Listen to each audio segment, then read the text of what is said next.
So the second part, the second thing that we want to do is the most critical part of the entire phone call. So we talked about the most important part, the most critical part. Does anybody know what the most critical part of the phone call is? What? Nope. Asking the right questions. Correct. The discovery process is the most critical part of the entire phone call. So let me tell you what the Lounge Act does. The Lounge Act does a discovery as a checkbox. And you can literally almost hear it as a checkbox on the phone. So let me ask you, what do you have for your insurance right now?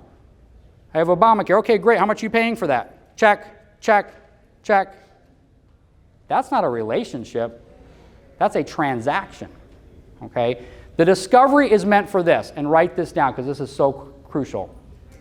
You must be an information gatherer and not an information giver. You will not get anything from me about Medicare, how it works, what happens, what to do, until I know that I can help you out.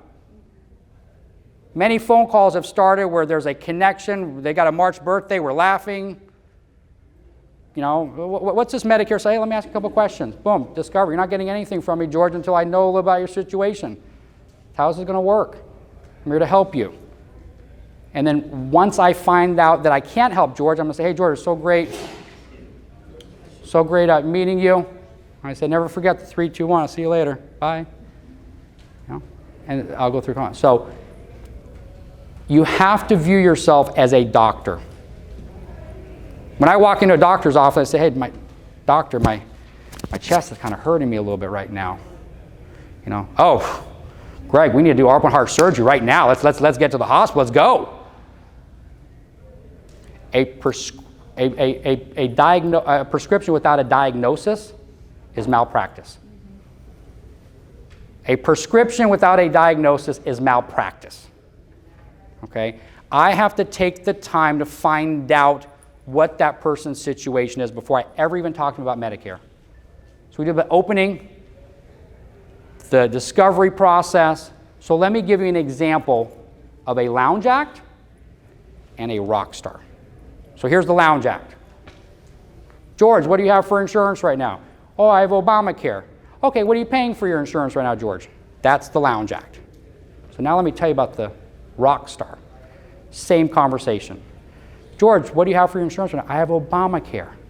So let me ask you a question, George. If there's one thing that you could change about that insurance, what would it be? Open-ended questions. Guess what? Closed-ended questions do what? They close the door. Open-ended questions open the door. So all of a sudden, George tells me, well, I would want a plan without a high deductible. So what has George just told me? George has told me that he's probably had to pay some money out of pocket.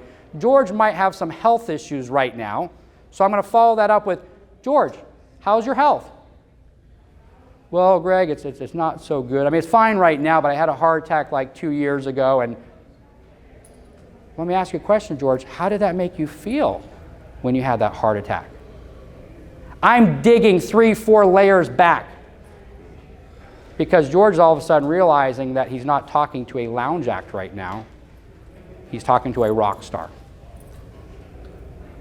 And that's what you have to do in your discovery process, is stop treating it like a checkbox and start treating it like it's a relationship and you're trying to find out how best to help this person out.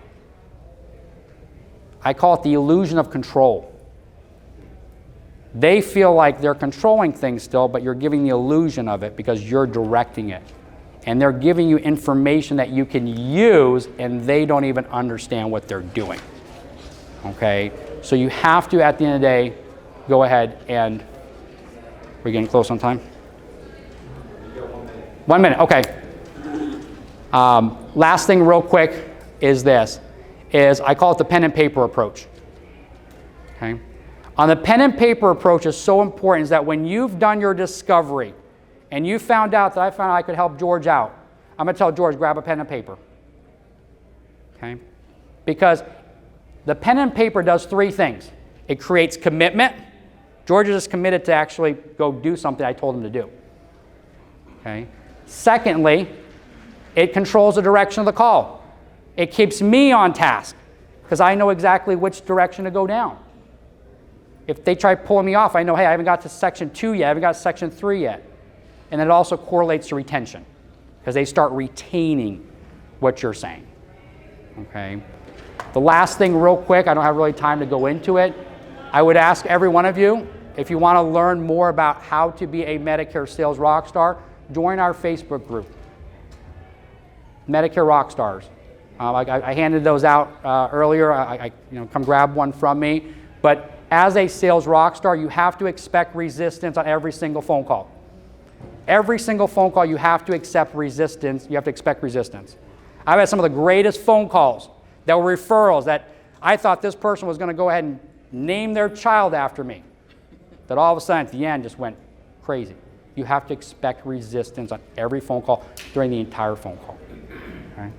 I want to thank you guys for being here. Hopefully you guys walked out with some good stuff.